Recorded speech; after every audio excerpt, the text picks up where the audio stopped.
I'd like to call a meeting to order of the Board of Leavenworth County Commissioners. I'd like to invite everyone to stand for the pledge. I pledge allegiance to the flag of the United States of America and to the republic for which it stands, one nation, under God, indivisible, with liberty and justice for all. I'd like to begin with a moment of silence, please.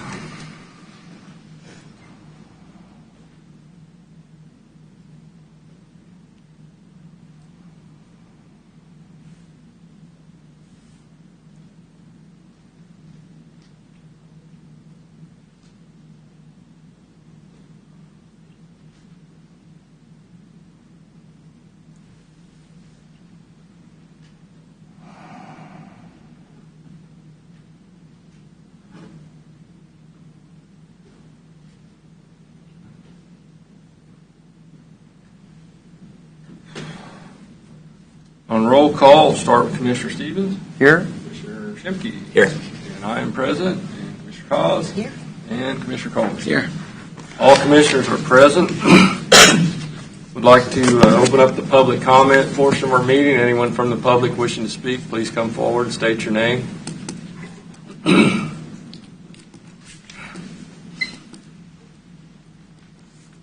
Joe Herring surveying 315 North 5th Street. Morning, commissioners, staff. Morning. Dust abatement's on the agenda today. Is that a public hearing, or should we express any concerns right now?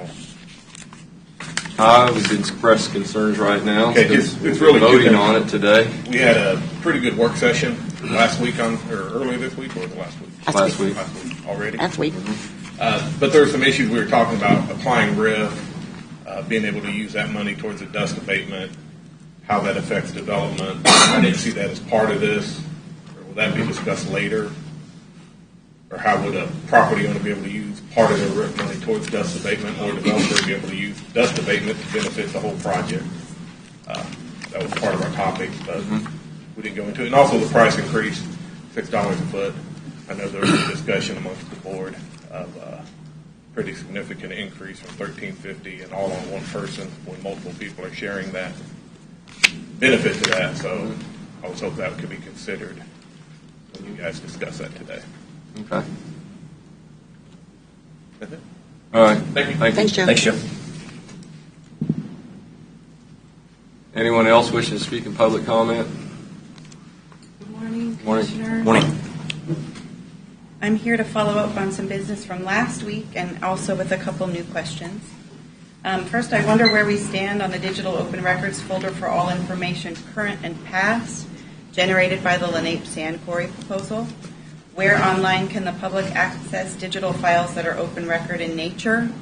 Last week it was suggested Planning and Zoning provide online access for all documents that fall within this category and that the digital folder be kept current. So I'm wondering when we can expect this information to be live and accessible.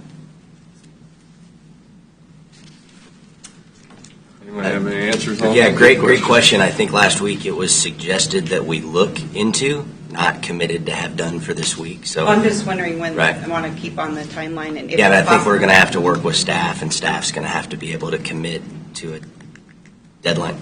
So we'll schedule. just keep following along for Yeah, updates. I mean, I think that's all I Okay. can answer now. Okay. And then per our discussion here last week, with Nancy Carpenter's help, I'm working on corralling the inconsistencies I've found in every document submitted on behalf of Caw Valley.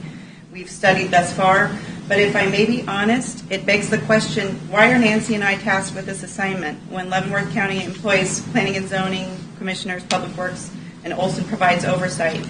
I know we're intrigued by this and we've chosen to do it ourselves, but we've decided that we need to probably push pause on it until we can learn what Olson's response is. So there's a core request in the works at this time, and I just want to let you know we'll wait to hear back if we can ever access that, or when we can.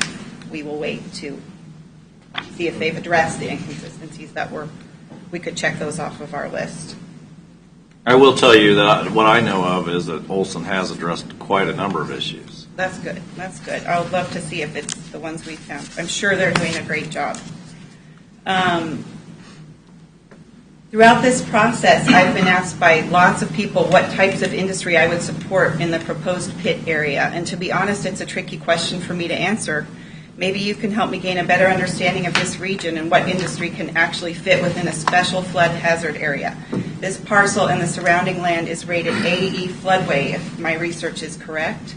Where do I look to learn what sorts of buildings, structures, etc. are allowable in I3 zone floodplains? Could a company or many companies, for example, build large or substantial expensive structures attached to the ground in a floodplain with such a rating? FEMA. Okay.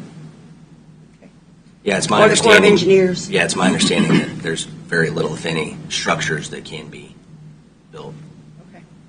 in floodplain. And then my last question is, when Leavenworth County is sued, is taxpayer money used for costs pertaining to the lawsuit? Yes. Thank you. Have a good day. Thanks for driving up here. Yeah. Thanks for having me. Anyone else wishing to speak in public comment?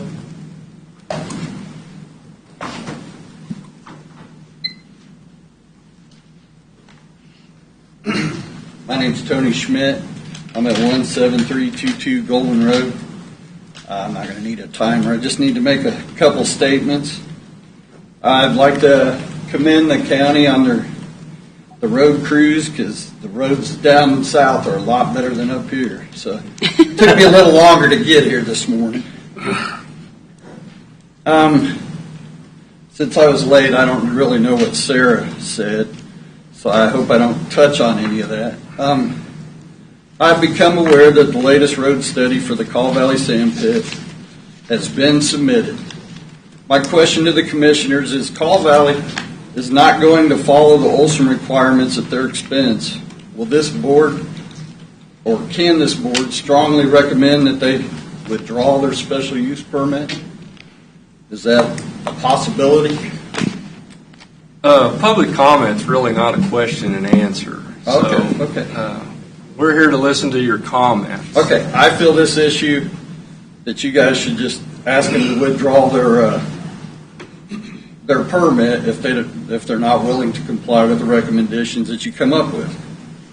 And I would also like to thank you guys for giving us a 60-day notice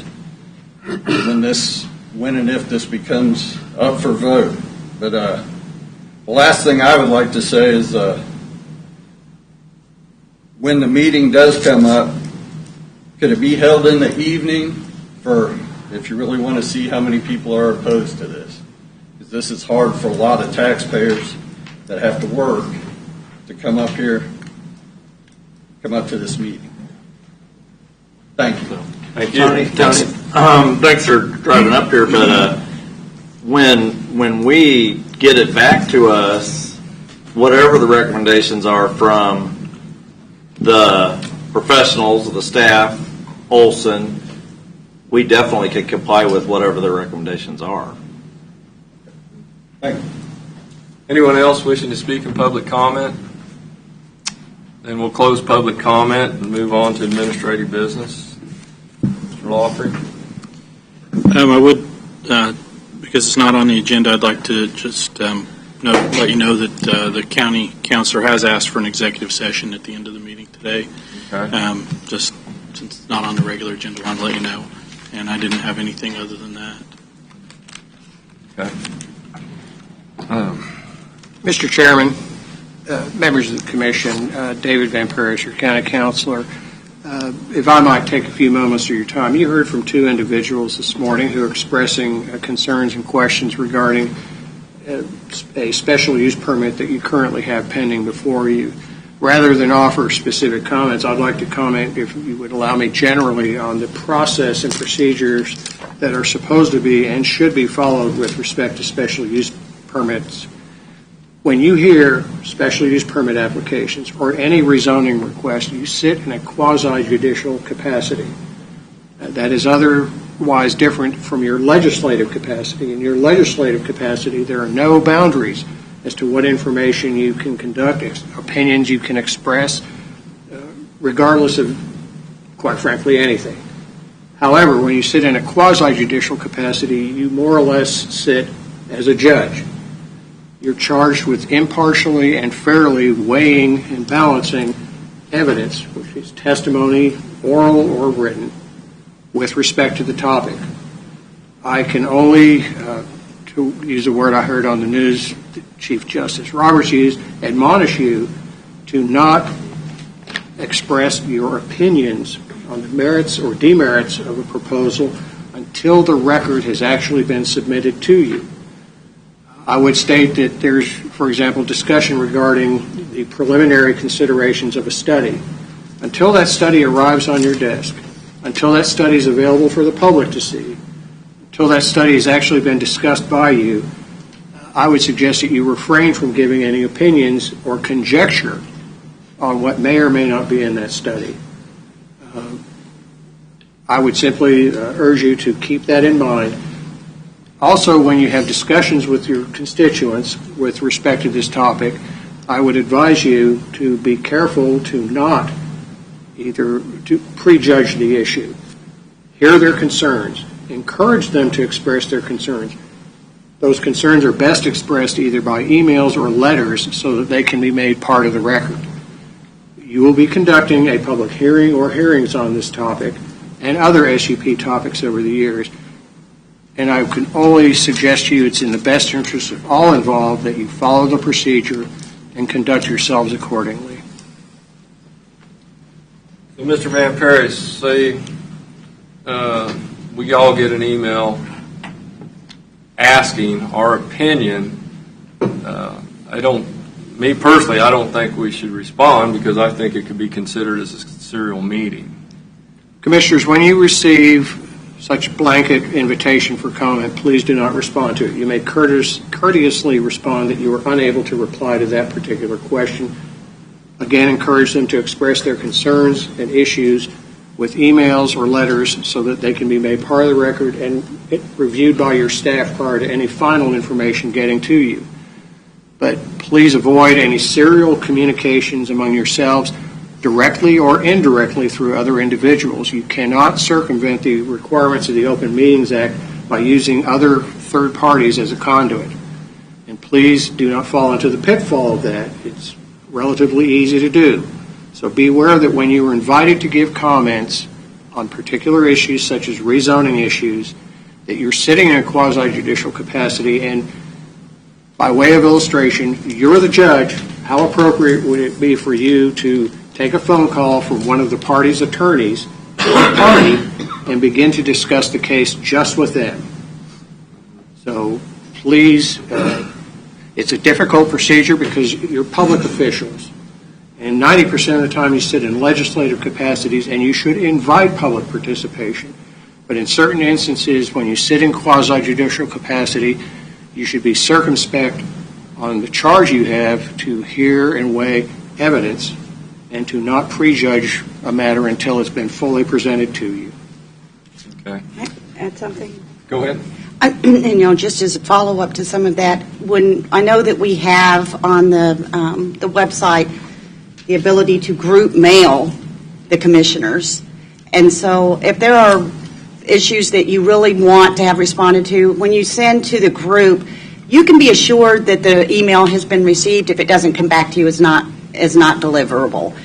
But because it's sent to the group, send to the individual commissioners individually an email if you want to have any. I mean, you truly want to have a response from them, that whether it's what the response you want or whether it's saying, sorry, but I can't discuss that with you at this time, or anything else, kind of break us out, send it to an individual commissioner so that you don't put us in, because then we are in a position of if we respond, potentially getting ourselves into a serial meeting. And so that's one of the things that we have to be very careful about, and it's out of respect for you.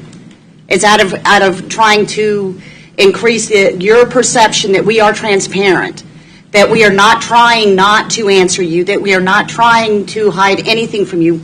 We want to make sure that we, as a Board of County Commissioners, follow the law whenever we are responding to any comment, correspondence. If we're in a meeting, don't come in and say, well, Commissioner so-and-so told me this. Because if that happens, we have created a problem there, because there's some triangulation going there. Even though it's not intended, and it's not intended on our part, if we continue the meeting, we might have to say to you, I'm sorry, but now I can no longer discuss this with you. We have to stop talking now. And it's not because we don't want to talk to you. It's because legally we can't. On these types of matters, not on general matters of legislative opinions about, things like that, but just on very specific issues. I think that I have that. Commissioner, that's a fair synopsis. And again, the knife cuts both ways. You should neither hear improperly from a proponent of a Right. rezoning issue or the opponent of a Right. rezoning issue. Both ways. It's to be heard in open session before you in an orderly manner. And I believe this board has made it very clear that once studies and reports are finished and being presented to you, it will be provided to the public. At least that's my understanding, and that's how I intend to act when I get open records requests. So unless that's otherwise, that's how we intend to proceed. I have another question, which isn't exactly on this. It's on County Road 1, we're table usages and visiting with the normally we're not to interact with planning commission members, but in the issue of the new zoning categories and the table of usages, that is really not a specific zoning issue itself. It is a sort of a legislative issue that's going to come before the board. Is there a problem with interacting with planning board members on specific issues related to changing zoning categories or the table usages? Commissioner, your question is quite frankly a very good one because you brought up two elements to it. The first was the proposed rezonings for County Road 1. In that instance, since you're dealing with specific rezoning issues, you're sitting in a quasi-judicial capacity, and you should act accordingly. In the issue of the table of uses, which is a matter of setting policy prospectively, you're acting legislatively, and in that case, the barn doors are wide open, and they're intended to, in fact, there are no barn doors. You are supposed to actively seek and collect information on the topic. So in the case of the table of uses, it's entirely appropriate for you to interact with members of the Planning Commission, members of the public. Certainly, opinions expressed are yours, not those of the board, and it should be made clear that. But with respect to specific instances of rezoning, you sit in a quasi-judicial capacity, and you need to conform to a separate set of behaviors. Thank you. Okay. One more on it, and I'll get on. So what point, if opposition or Opponents. the opponents hire an attorney to represent them, and we know that, then we're done talking completely then, and everything goes through you? In instances where parties or persons have availed themselves to retain legal counsel, their communications to this body should be through their legal counsel, and I would prefer that it be through my offices. That's to avoid confusion, avoid unnecessarily complicating a matter in leading to various side issues would be the kindest word I could use. But if parties have retained counsel, they should speak through counsel. Okay. All right. And again, Commissioner, that is both for opponents Right. and proponents. Yes. Right. Okay. All right. Any other questions then? Proclamation, you want to do it now? Has commissioners had a chance to look at the proclamation? Yes. Have you had a chance to look at the proclamation, David? Oh.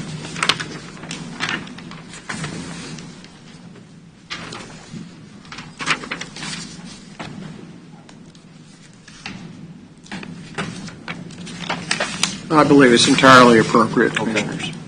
All right, then I'll read a proclamation. Whereas pregnancy resource centers and crisis pregnancy and crisis centers provide resources for women in crisis And whereas the Leavenworth County Health Department, local hospitals, and clinics, including the St. Vincent's Clinic, provide resources for women and families in crisis.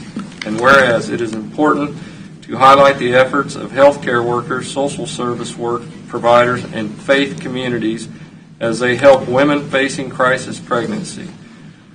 We therefore, the Leavenworth County Commissioners, declare today, January 22nd, 2020, Crisis Pregnancy Awareness Day, and ask all citizens to remember and commend all organizations that work to prevent crisis pregnancies and help to build a culture of life in our community and our nation. Thank you for doing that proclamation. And we'll move on to the consent agenda. The commissioners had a chance to look at all the items on the consent agenda. Any questions, concerns, or any of them that need to be separated? I missed something. No. I don't think so. Not in January, you would. So. All right, I'll entertain a motion to approve the consent agenda. Motion to approve the consent agenda. Second. Have a motion and second. Any further discussion on any items on the consent agenda? Having none, voting? Aye. Aye. Aye. Aye. You're ready for, is Lauren going to do the road vacation? Or is Mr. Van Perry's? Oh, Wayne, surveyor. You blend in back there well. I thought you were public. I'm That's sorry, what we do in Wayne. the field. I overlooked you. I'm sorry. That's okay. If you had your dark glasses on your hat, I probably recognize I've been right at home, wouldn't I? Yeah. Good morning, Commissioners. Wayne Melnikoff, County Surveyor. Before you, in fact, I believe this is the first time we've been before you for quite a while on these. We have a road vacation for a portion of 166th Street. This was known as Griffith Road, originally changed to a portion here of McConnell Road back in 1893. The road, since 1893, the right-of-way was opened, but the road was never opened, never constructed, never used.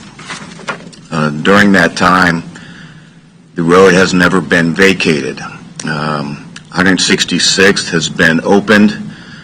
There is prescriptive right-of-way along 166th Street, so there is an existing right-of-way to that course.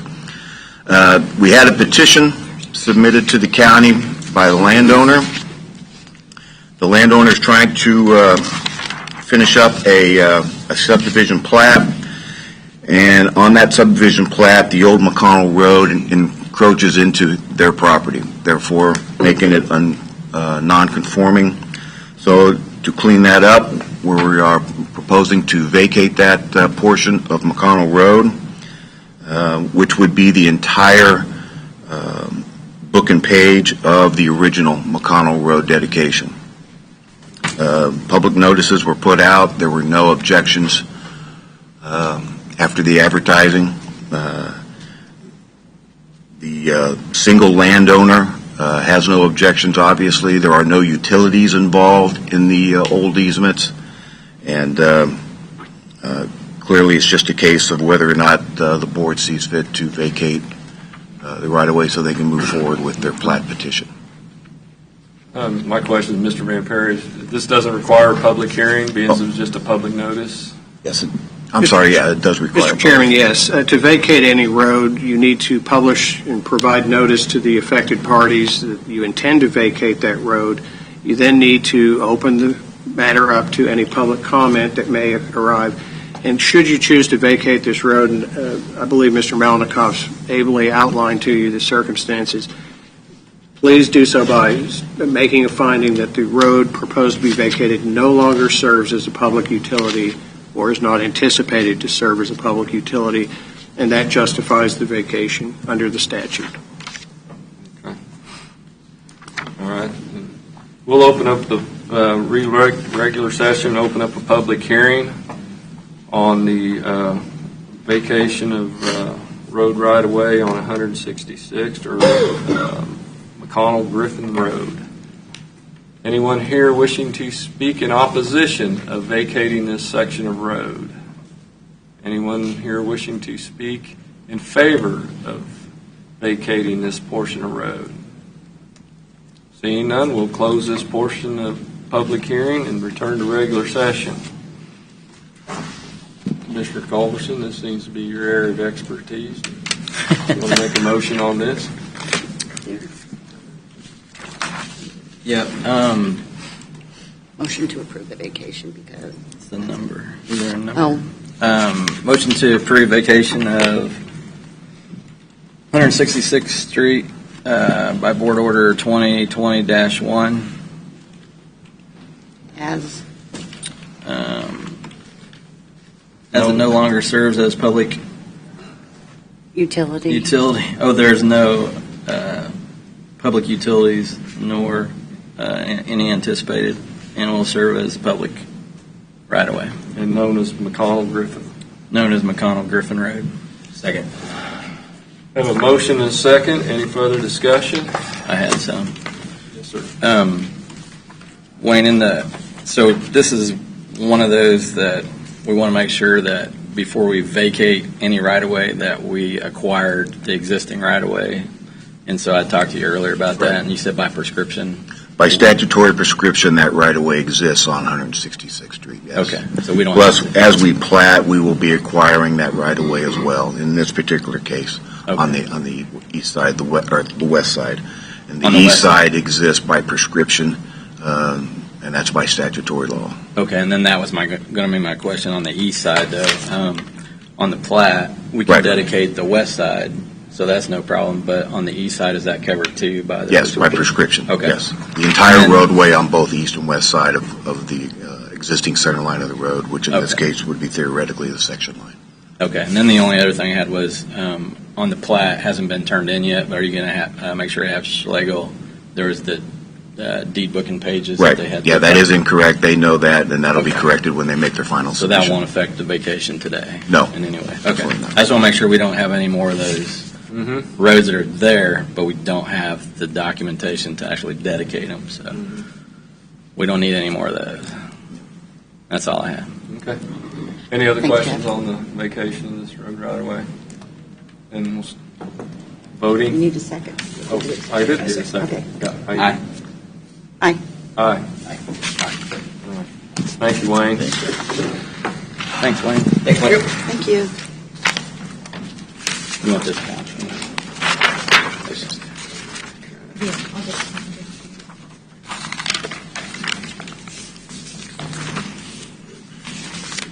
Oh, next would be Mr. Van Perry. Good morning again, Commissioners. Morning. Commissioners, I've submitted to you a request for board action regarding the consideration of approval of purchase of approximately 10.39 acres of real property. This property is located immediately adjacent east of the existing county shop property. It's believed it can serve as a useful area of addition to the county shop. It's been extensively discussed and negotiated over the past several months. A purchase price was arrived at. The agreement for the sale is as simple as possible, and I would ask the board consider approving this to finalize this transaction. For now. Commissioners have any questions or concerns? I entertain a motion to approve the purchase of the property. Motion to approve an agreement to purchase 10.39 acres of real property located directly east of and adjacent to the county shop property. Second. Have a motion and a second. Any further discussion? We gonna be able to have the fishing derby there at that pond now? I would strongly urge against it. Yeah. Although you might catch some interesting fish out of that pond. Well, like I said, Vince needs another, to expand the yard there and to, and also provide water detention. We need this property. We've needed it for quite some time. Anyways, any further discussion and voting? Aye. Aye. Aye. Aye. Thank you for all the legwork you did on getting this done. Anyway, we are ready for noxious weed. Good morning, Commissioners. How are you today? Morning. My name's Alan Phillips, noxious weed supervisor. I come before you to get 3 documents signed so I can get them in the mail and get them off. First one's the KDOT spray contract, and that's just to spray the right-of-ways for noxious weeds. And then, of course, the noxious weed management plan, say what Leavenworth County is planning on doing in the year of 2020. Take care of these noxious weeds. And then, of course, the annual noxious weed eradication report. I get 10 sections of land sent to me from the state to go out and survey every year and look for noxious weeds. And, of course, we take it off our chemical sales and arrive at approximate acres of noxious weeds within the county. So that's basically. Your rates are okay? I mean, for the KDOT? On your Yeah, what you charge, everything's. Yeah, last year we didn't even spray for them. We were too far behind. We had our own to take care of, and yeah, the rates are fine. They just mow it anyways. They mechanically take care of it. Do what? They just mechanically take care of it by mowing. Yeah. Correct? Yeah. And, okay. Anybody have any questions on this? This is just an annual deal. When are you going to bid your chemicals? Are they coming up? They're already out for bid. They're out for bid? Yeah, they went out, I believe, last week. Okay. You anticipate a big increase or anything? I haven't any idea. What I've talked to a couple of chemical reps, they said, like I said a year ago, there was going to be a substantial increase, but there never was. Right. So they can't really even give you a straight answer. So when they don't, you're all happy and you buy Yeah. more. Are you going to the conference? Yes. In March, okay. Yeah, well, it's in Lawrence this year, Oh, it is? so it's close to home. So Yeah, I guess. we'll be commuting every day, All right. the conference. And And how many people you got with licenses now? just Kenny and myself, and I'm sending 2 to the noxious weed school in Manhattan, and then they're also in the process of acquiring their 9A. Oh, okay. So hopefully we'll have 4 by the end of the year. Okay.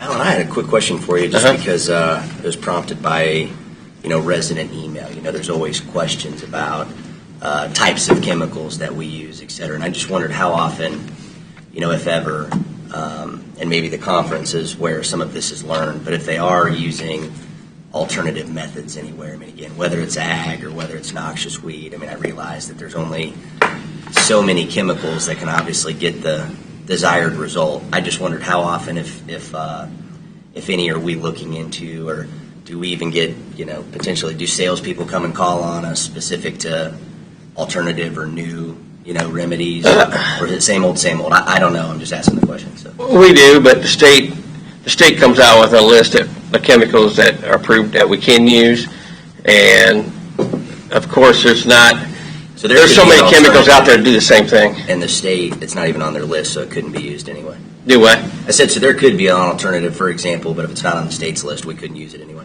Mm-hmm. But there's some other alternatives, like what? Flamethrowers? No, beetles eating. Yeah, there is. There is all that. Goat, they release bugs. Yeah, there's biological. Yeah, Right. Mechanical. And it ends up in the soybean field adjacent. It's like I read through the report and I learned about thistle. I was just discussing that with you guys earlier this morning, and so that's kind of one of those new, The teasel. teasel. That's Yeah. it, teasel. Yeah, that's currently not noxious weed like we It's not talked a earlier. noxious weed, but no. it's invasive. Now, the current noxious weed list comes up this year for vote in the state. They could vote it away, or they could readjust it, pull some off, and add different noxious weeds to this list. And that will change at the end of the year. So they're doing it at the state level? Yes. Perfect. I got nothing but confidence there. Yeah, they could say do away with all noxious weeds. No, being this conference is in Lawrence. Yeah, maybe you should go to that. Well, the warning is if you see this Gotcha. little tall It's a Yeah. weed show up in your yard or in your fields that's tall with a little ball on top, try to get it under control right away because it may not be on the list, but it's pretty obnoxious. Yeah, it's hard to control. All right. Sounds like you got a plan. So, any other questions of Mr. Phillips? Just appreciate all that you do. Yes, thank you. Now entertain a motion. Oh, you wanted them all, I think you have each one individually? Yeah, 3 separate. Okay, motion to approve the 2020 KDOT spray contract. Second. Have a motion and a second. Any further discussion on the contract to spray the KDOT right-of-way? Voting. Aye. Aye. Aye. Motion to approve the 2020 noxious weed management plan. Second. Have a motion and a second. Any further discussion on the noxious weed management plan for 2020? Hearing none. Voting. Aye. Aye. Motion to approve and sign the 2019 annual noxious weed eradication report. Second. Have a motion and a second. Any further discussion on the annual noxious weed eradication report? Voting. Aye. Aye. Aye. Thank you, Alan. Yep, thank you. Safe out there. Now we're ready for one.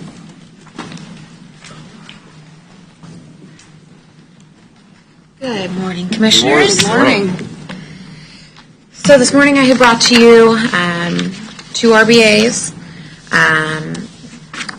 I'm not sure which one is on your agenda first, but let's go ahead and start with the concept study for 152nd Bridge Extension.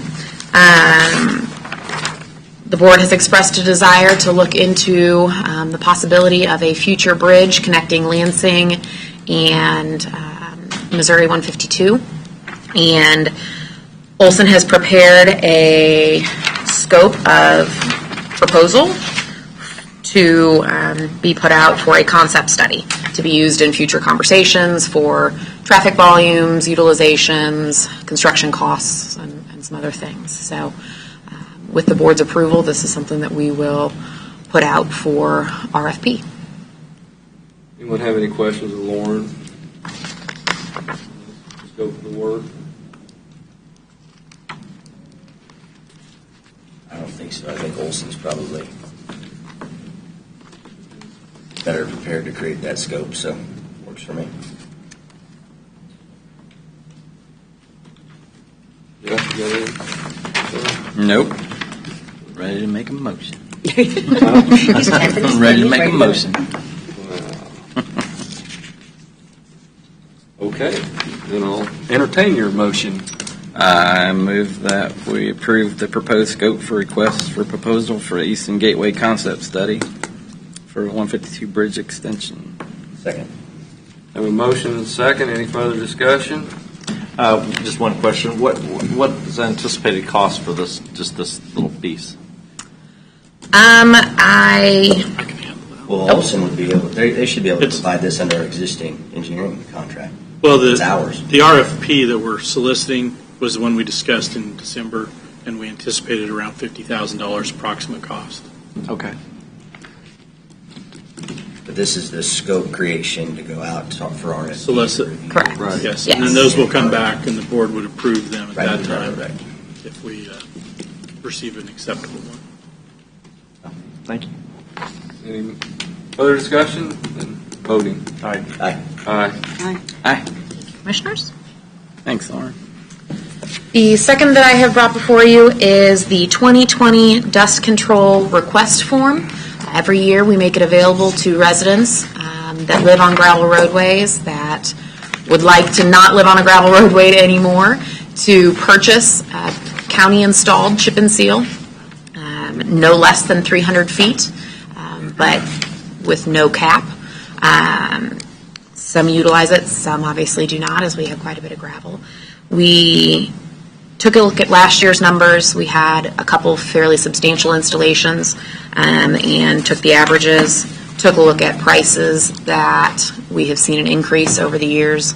Oil in particularly has gone up from the previous years. So we have landed on $19.50 per lineal foot for an installation, and $3.70 per lineal foot for a maintenance. Maintenance is only required and recommended by patches that are not connected to our hard pave. So if they are connected, that is not at a cost to a resident. But if somebody, for example, has decided to do 300 feet out in the middle of a gravel road, they are responsible for the future maintenance until it is connected to our existing paving network. Earlier, we had a question from Mr. Herring about being able to use your development fee money or RIF money toward this. This will be a separate issue than today's? Correct. The policy does not currently allow dust control to be used for DIF or RIF. It is not currently considered an improvement. DIF fees are to be paid if the developer chooses to not improve the roadway up to road and bridge standards, which is not the dust control concept. It is a 12-foot wide driving lane with either chip and seal or asphalt, depending upon the road. Remind me, we jumped around a little bit in the work session as we've been known to do, but I think some of what was also discussed was specific to changes to our building permit and using the portion of the building permit that's associated with the RIF applying to projects like this if a developer or a... That is something that we discussed in the work session. It is not something that has been updated in the policy. Right. So as the policy currently states, it's not something that is able to be turned around and utilized for a dust control or a dust abatement of sorts. But it is something that we have discussed and will continue to discuss in future work sessions until we finalize a new policy for that. I think the only thing I'd add to this, just per our work session, is, the costs are the costs. It's unfortunate that we didn't have, more, what I call a case study. We didn't have more examples to use from the prior year to justify, the numbers. But I think what's more frustrating for residents is you see an increase of, almost 50%. So why were we so low in our initial proposal when, this is something that you'd believe we're subject matter experts at? Well, no, I think it was originally set up to be subsidized a little because other people use the road. Sure. I mean, Amazon, FedEx, UPS, school buses, trash trucks. Right. It's not just the one individual using the road, so I think the intent was to subsidize it. But I don't know at what level. Right. What percentage it was going to be subsidized. Yeah, and originally when we implemented it, it was the first time. So it's the first, we had some numbers, but they were all estimates. We didn't have an actual application to go back to. And the subsidy we discussed there, and there still is, it still exists today, and that is the amount of rock that goes in. Whatever rock is needed, that's what's going to go in. So if we decide that we should put down a bigger base on these applications because of a traffic count, we don't go back to the property owner and say, no, you need to give more. We base this off of the low volume road specification. So it is subsidized in that extent still, and that's the way it was. This didn't get updated last year. So this is actually the 1350 that we did have was 2 years old. It wasn't updated last year. And so that's why you're seeing a bigger increase this year. It probably should have went up last year. But staffing-wise, at that time when it was being reviewed, we didn't have the staff here to review it and make that decision. So that's why it stayed the same for 2 years. So yes, it is a bigger increase this year, but it should have probably went up about $3 last year, and then it would have been another $3 this year. Are the oil bids out right now? Not yet. I can't speak to that. Usually do them in February. The guy behind you. Let's say right behind me is the one that could answer that. Okay. I have a question for Lauren. Previous Public Works Director, or in the past, do you know if it's been signed off on that the RIF and DIF fees would be used in lieu of some other costs? I unfortunately... I've been told that there's cases where that's happened in the past. I can't speak to what previous directors have done. I know it is not written into the policy that they have done so, and so that is what I am moving forward with. If I receive direction otherwise from the board, that's one thing, but I can't speak to what other directors have done. I was not involved in those decisions. Mr. Herring, are you familiar with that? Has that happened in the past?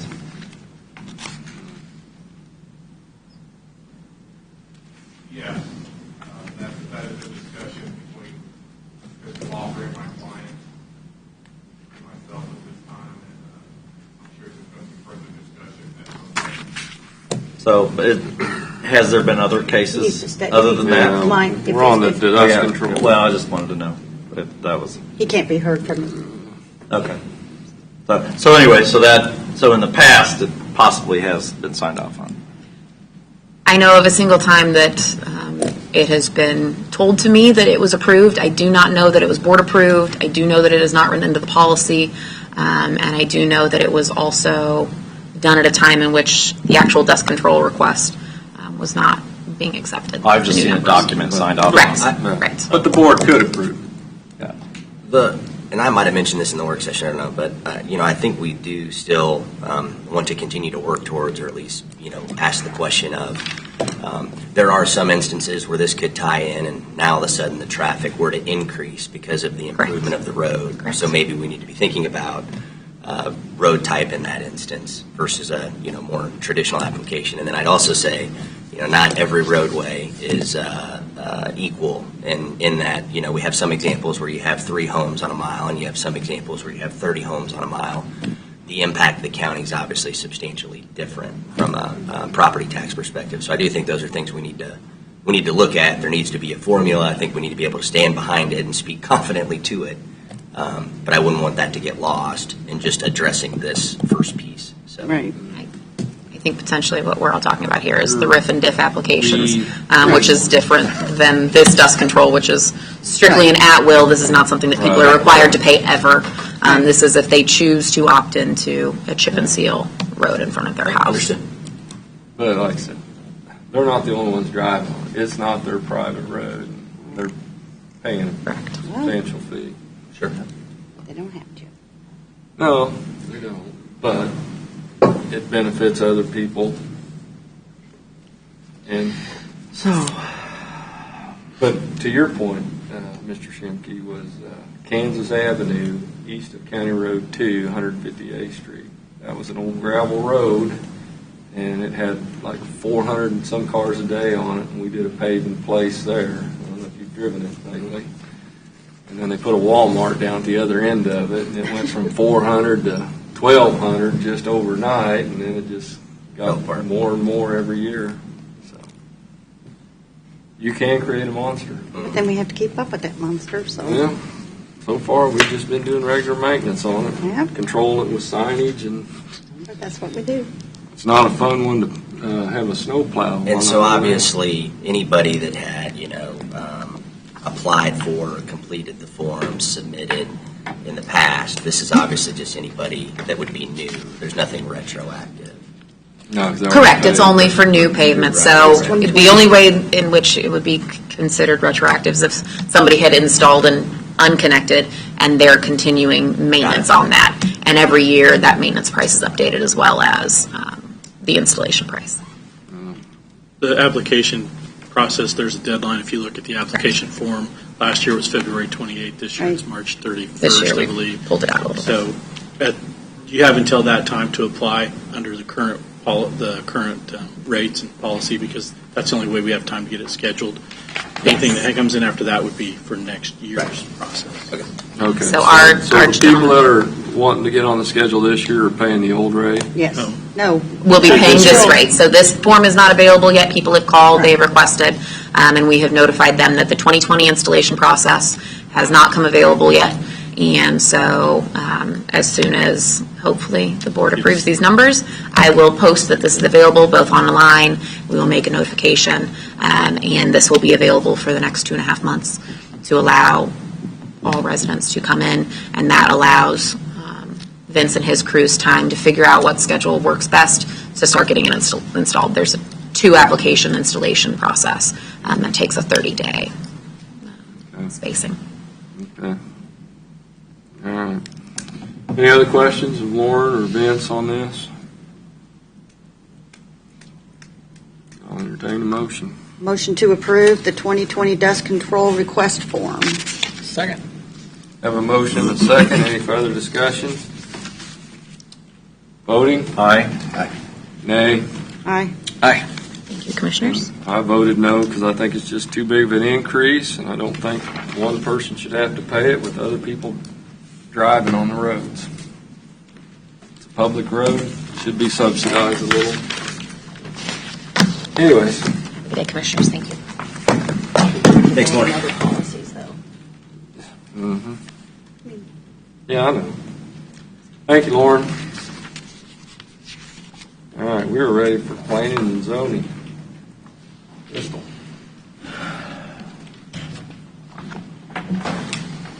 Good morning, Mr. Chairman and Commissioners. Good morning.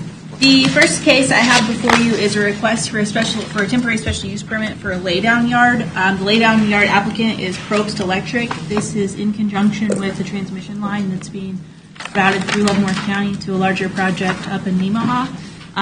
The laydown yard, as proposed, is on 183rd Street. It's just off of K92 Highway, which makes it a really great location. It's less than 300 feet from Springdale Road, K92 Highway. So the laydown yard will be the chief operations for the entire project in Leavenworth County. So there will be a few people on staff, but generally this is a place where equipment will be stored. It's a 20-acre parcel. There's not a home on it. In addition to equipment like wires and reels and such, they'll also store dares, augers, bucket trucks, that sort of thing. Everybody who's working on the project in Leavenworth County will report to the site each morning.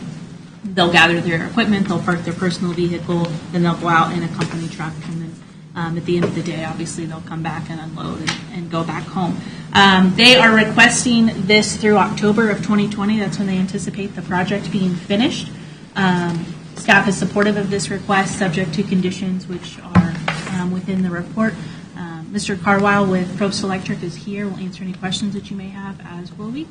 This is a public hearing item also, and public notice was properly sent. Okay. We'll open up the public hearing on this special use permit for the laydown yard. Anyone here wishing to speak in opposition of this special use permit? Anyone wishing to speak in favor of this? Then we'll close the public hearing and return to regular session. October, huh? They'll have it done in October. That is what they're anticipating, yes. We, just in case it is a little longer, we are recommending that the application be granted until January 2021 to give a little extra time there. I wish it'd stay there forever. Have you got any Another business in the county, huh? Have you got any negative feedback from anyone, Crystal? Have any of you got any negative feedback on this? No. None. Mr. Colbert said of you. Have you received any? Nope. Not one. Okay. Probably Well- because of where it's going in. Then I'll let you run with this one again. I make a motion that we approve the use case number.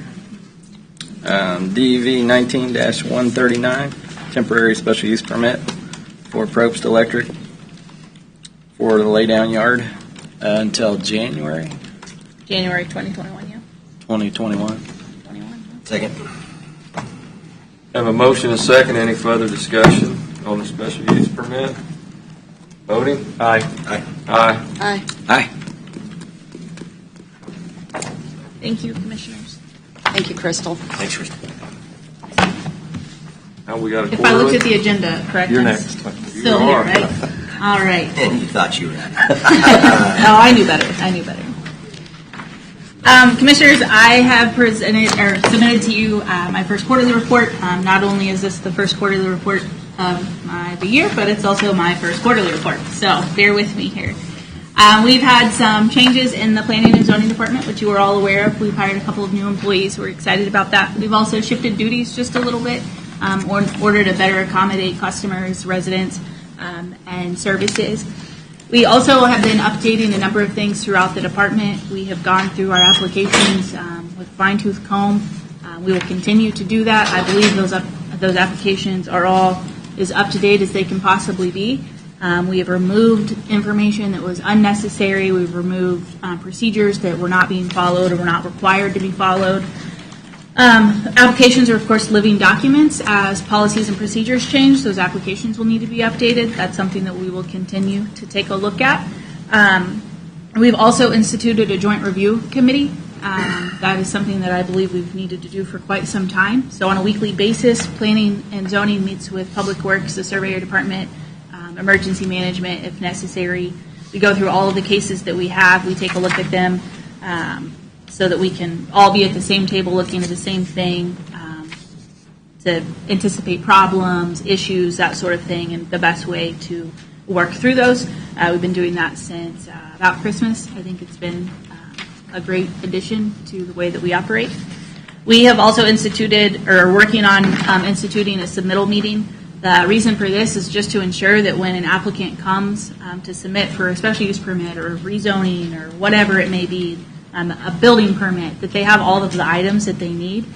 In the past, it has been, oh, well, here's part of it, and I'll get you the other part of it, and then I'll get you payment later, and then so staff is left holding this stack of papers, and then people think, oh, I got you everything, and you didn't, and it's a big kerfuffle. So, submittal meetings, they have been, we've been working on it. Melissa is in charge of that. She's doing a great job. We also have been working on looking into engineered septic systems with the state. At the direction of the board, we have some really good information, I think, coming from that, so we'll have some policy updates coming forward here before too terribly long. Of course, some of that has to do with accessory dwelling unit policy that we're also working on. And we're, of course, working on regulation update. As I believe you all know, we're working on the table of uses. We have a work session with the Planning Commission next week on that. At the direction of the board and some internal discussion, we think that it's maybe time that we go a different direction with the table of uses in some way, and again, establishing very clear procedures and policies, so some things like a bed and breakfast don't need to come to the board anymore. That can be approved at the staff level so that we're not wasting everybody's time. It doesn't take 3 months to get something through a process that should really take a couple of weeks. So we're excited about that. We also, as you know, we sit on a number of committees, mostly with Mid-America Regional Council. I have a question on that last one. Yes. I'm sorry to interrupt you. It's okay. On the regulation updates, there was a number of regulation updates in the table of usages that were quite substantial as far as large industrial type developments that are proposed and would change the SUP requirements for those. Can you tell me where that came from or within your department as far as, did that come from another county, looking at the table of usages from another county, or where did you get the idea to drop that SUP requirement?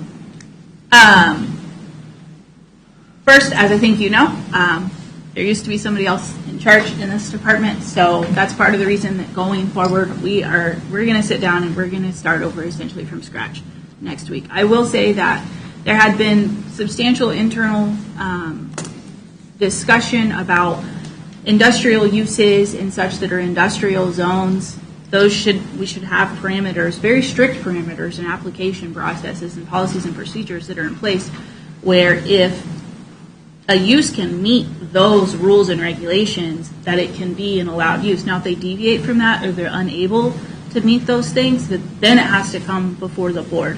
Again, this is a working process. I don't want to commit that is going to stay that way by any stretch of the imagination for that particular use. I just will say one thing is real quick though. I mean, I think if you were to go out on the Internet of Things, the reality is there is a standard that is followed. So whether it's B3, whether it's I3, whether it's residential, there is a standard list of defined uses. This is not the first time any of these things have existed. So I think that's one thing that's worth making comment here. The second one is, regardless of any changes as far as allowed uses or not, there is always the application process with the county regarding any business, and in which case that business, there is substantial due diligence to be completed, and based on the type, would still mandate all of the due diligence that we're utilizing a third-party engineering firm for, any fees that need to be assessed, regardless of whether the description is in the table of use or not. Am I correct? Yes, correct. And that's part of those policies and procedures that we're going to work on. That's why I say we're starting from scratch. Well, I understand all of that. I understand that we can cover some of this in the planning process and cover some of this in the other procedures and the applications. But when we have as you know, a very controversial issue down specifically in my district with the sand pit, then we issue a table of usages that removes a special use requirement within it as a proposal. You can see what a generator of phone calls that could be for the commissioner from the 5th District. I mean, and I'm not sure, and I'm sure the rest of the commission as well. But, so I was wondering where it was in your department or where that idea originated that we would delete that conditional use permit. So where it's at right now is our department is starting from scratch. Our Okay. department is going to institute policies and procedures and application processes so that, and I don't know if that will remain something that is a special use or an allowed use. Those are things that we're going to work out through several work Right. sessions that I know. And I'm not trying to belabor the point, but I am just pointing it out that it was something that came up and has been an issue. I think your question would be best answered by staff that is no longer with the county. So No, you're probably right, but since we're having the quarterly report, I felt I should raise the issue. Well, one thing too on that subject is, so staff put out a table of uses for the Planning Commission to review and work on. Right. So it's a It's a working document. Right. So what comes out of those meetings, they're having more than one work session on it actually, will not be the same thing that went into it. And there is a process that they're following. And then it will come to the Board of County Commissioners. So anything that would maybe make it through that process that this group didn't necessarily agree with, you would also have a chance to have adequate input and an opportunity to make changes if need be. I think that the process that is being taken on at the Planning Commission level with the work sessions is a great process. And I think what Crystal's referring to is there will be significant changes to what was proposed. Why something was proposed is not necessarily as important as how the finished product looks. So, And I think- but I do understand your question about it, and the timing was unfortunate, but necessary, I guess. So, it didn't impact anything that we're doing currently. It Right. won't impact. It won't make it easier or harder going forward for the bigger applications. As Commissioner Shimke pointed out, there are processes in place that will address that regardless of the type of permit they get. It'll require certain traffic studies and whatnot. And that's great, and also just for the camera's sake, is the members of the public can certainly weigh in at the Planning Commission level on all of those issues. During the public hearing, yes. During public hearings, that's correct. But I just think that, we can't put governing on hold because any group of people may or may not like that we're trying to work on updating policy, updating procedures, and the timing of it. We have to do our job. Right. And Right. the bottom That's why line, and our staff has to do their job. They have jobs to do. They use gotta allow your staff to standards, do their job. and we have to allow them to do their job. And they have standards.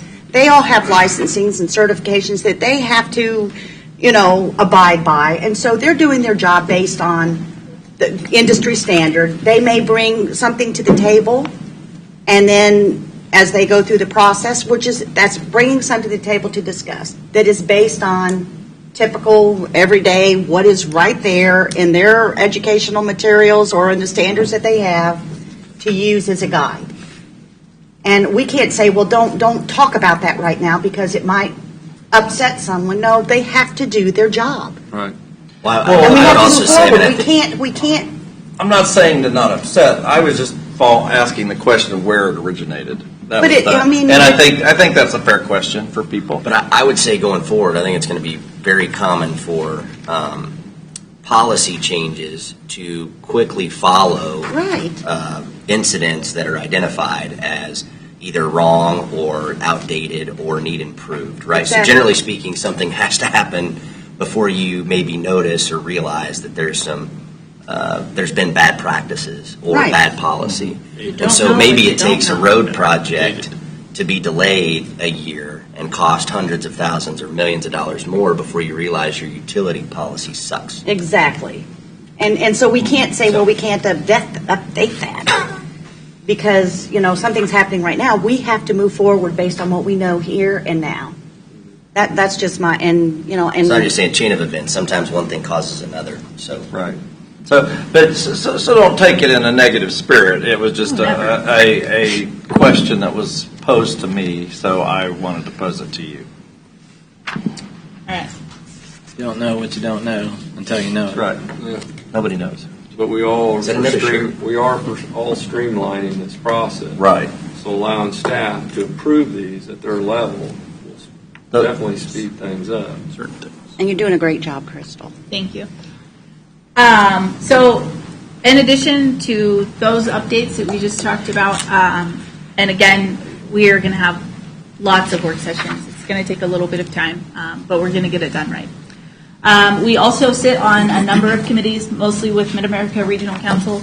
This board had asked us to put together a building codes committee, which has been established. Our first meeting is tomorrow. We're excited about that. We hope to have a resolution with that building codes committee one way or the other within the next couple of months. Hopefully by mid-spring or so. That's my goal. So we'll keep you updated on that, of course. I've already talked a little bit about the Planning Commission work sessions. We have lots of them scheduled. Tonight we also have a work session scheduled with the Planning Commission for our comprehensive plan. We will have a comprehensive plan work session with this board next week. We are well underway, obviously, with the comprehensive plan. The document is nearly finished. I believe that has been looked at. It has been edited and such. We have a couple of chapters left that need to be the implementation chapter, which will be what comes out of the work sessions. We're hoping to adopt that by late spring. We also, as you know, we're working on County Road 1, the rezoning and such. There are some things that we need to get in place with that, the table of uses and such, and some other policy and regulation updates. So we have our hands full. We're excited about it. I think we're going to make a lot of good progress, and looking forward to it. And that's pretty much what we have going on. I have one question for you. It just software.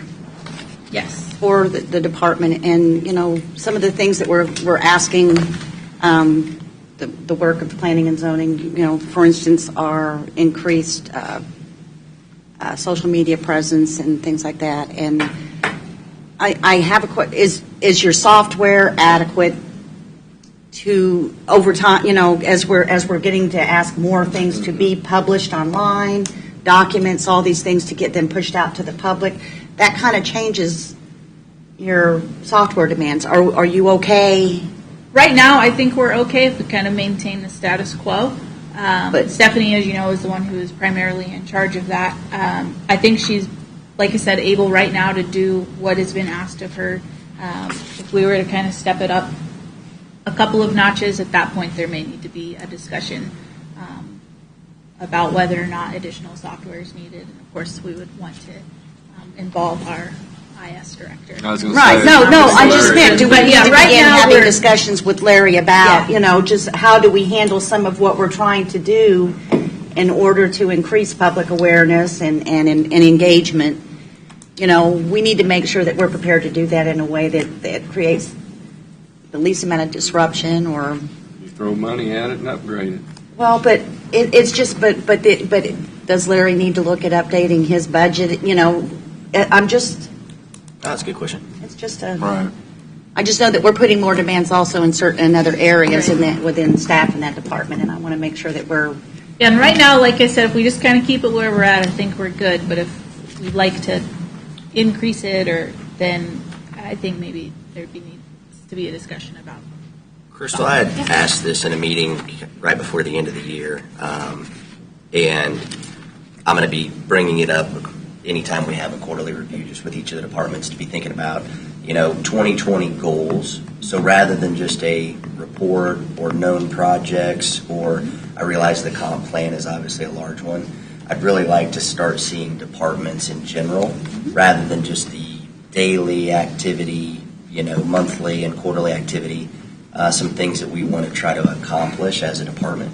And so for some, it might be easier to identify those goals than others, right? But it can be a number of cases, completed, completed successfully, to reduce errors because they happen, especially when we're doing as much as we are. So just maybe be thinking about that with your team.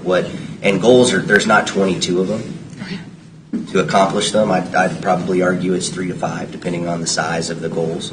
But something we can be looking at quarterly to see how we're maybe tracking against those.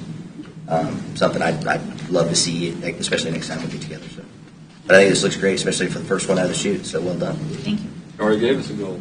Yeah. Improve bed and breakfast at staff. There you go. Commissioner, just to follow up on that, in February I hope to meet with the departments to talk about goals, and then in March I was hoping to schedule a kind of a budget kickoff with the board where we come in and talk about goals for the budget, goals from the board, and the goals that the departments have had a chance to establish. So it'd be, I don't know if I can get all the departments in here on the same day because it's quite a few, but Right. to maybe take two meetings. Couple But of meetings. yeah, but that's my goal. That's my goal is in February to meet with the departments to do that, and then have it back to the board in March to meet with them. We used to ask for short-range goals and a 5-year plan, and then review them at each annual review with each department head. Yeah, and I feel like a lot of We've done that times for a while. they've been primarily more about, budget, reduction, and it's more about what would it take for you to accomplish more. And sometimes it's staff or sometimes it's software, as Ms. Vicki pointed out. I'm So impressed that you knew that.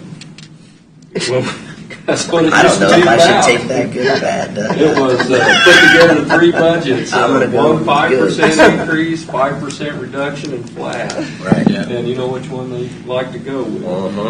That, I would like to express It's my like appreciation to Virginia you for That's why they the letter, used to do it. putting the letter out, and all the staff time that took, and getting the frequently asked questions.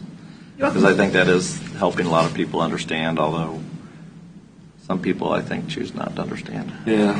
But Well, I'm glad Mr. Lawford's going to do that in March, because if we start having budget concerns, requests, wants, or needs, we'll have a good idea, because Mr. Weber will have that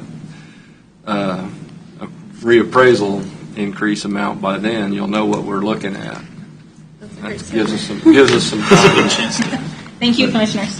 Thank you, Crystal, Crystal. thank you very much. Have a great one. All right. We are ready for Fraser. Mr. Weber.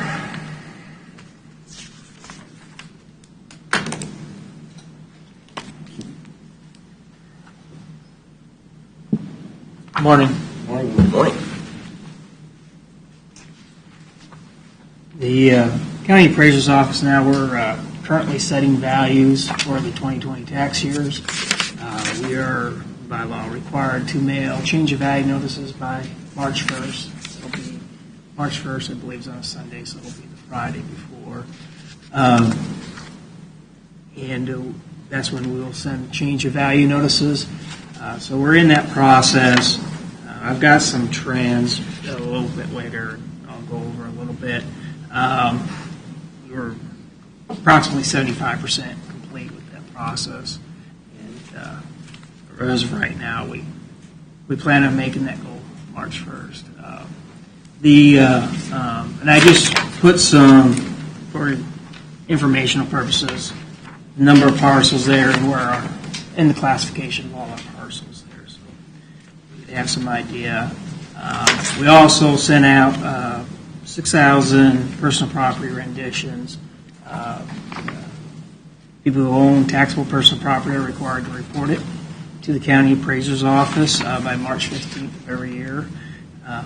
And if those aren't postmarked by March 15th, we are required to put a penalty on them of 5% per month, up to 25%, but then failure to file is 50% if they don't, or failure to file.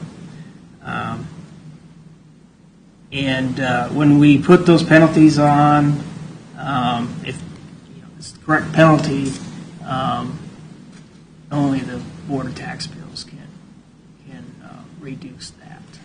Makes an application to the Board of Tax Appeals. So Bob, just They're make the sure I ones that understand have that. the authority, that the law gives the authority to. So that up to 50% would be, so if they if their item had an appraised tax value of, say, $1,000 annually, they would owe up to $1,500 if they didn't file it on time. Well, 50% of the tax, whatever the tax was, 50. That's what I'm saying. So if they're going to owe $1,000 personal property tax, If it's $1,000, Yeah. it'd be 1,500. Penalty would be, yeah. So that's failure to file, that's for a year. We put that on initially, but if they come in and file, sign it late, then we'll back that down to the correct amount. Agriculture properties, we did get the values from the property valuation director. Property valuation division by law is required to value all the agricultural land, provide us, we classify it, whether it's crop ground, pasture ground, tame grass, native grass, and or waste, and we get those values provided to us by soil type, and we have to apply those values. The average increase,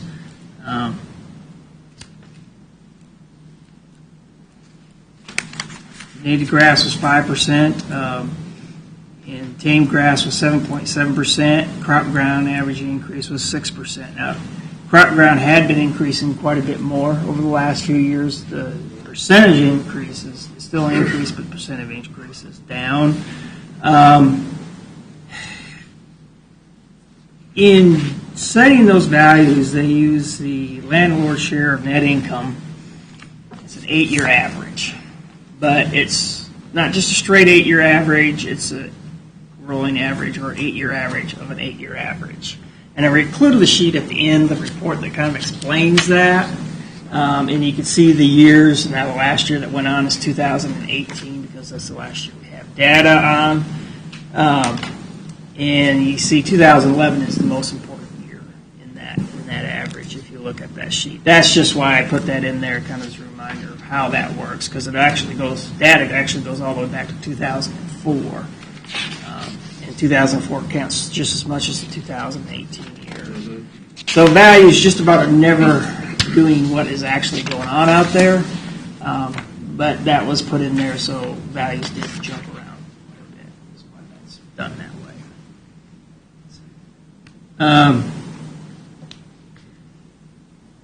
The countywide average sale price of homes increased 6% in 2018. I did include the average sale prices for the county and then broken out for cities. I will point out I did put the number of sales in there. And you see that this is just single-family sales in this sheet, not all sales. Those are single-family sales. The number is down a little bit. I ran that report a little earlier than I usually do, so we were still working some December sales that aren't in there. So the total number of sales was but down about 3% from 2019 from 2018. Number of homes built increased by 6.8%, and you can see those numbers on that sheet as well. I included,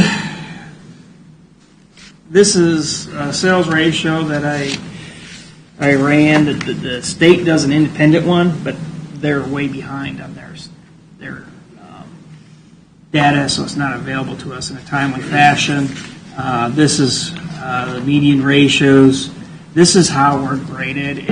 These are 2019 values, so the value we established last year at this time, as of January 1st, and sent those notices by March 1st. Those values are graded against what the properties that sold through the year. Our values are graded against those sale prices. We're required not to be between 90% and 110% for that median ratio.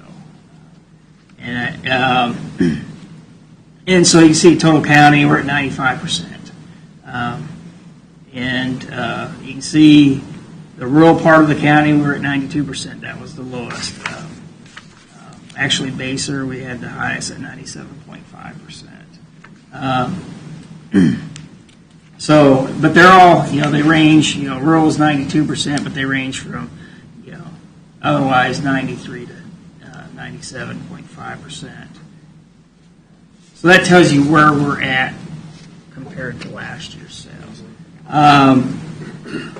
Following that, I put in what we calculated for trends. Now earlier I gave you, I did a trend calculation, using paired sales, meaning property is sold twice over. To get enough, I had to use 3 years of sales. So when I did that, I used 2017, 2018, and 2019 sales. These are not using paired sales, but within our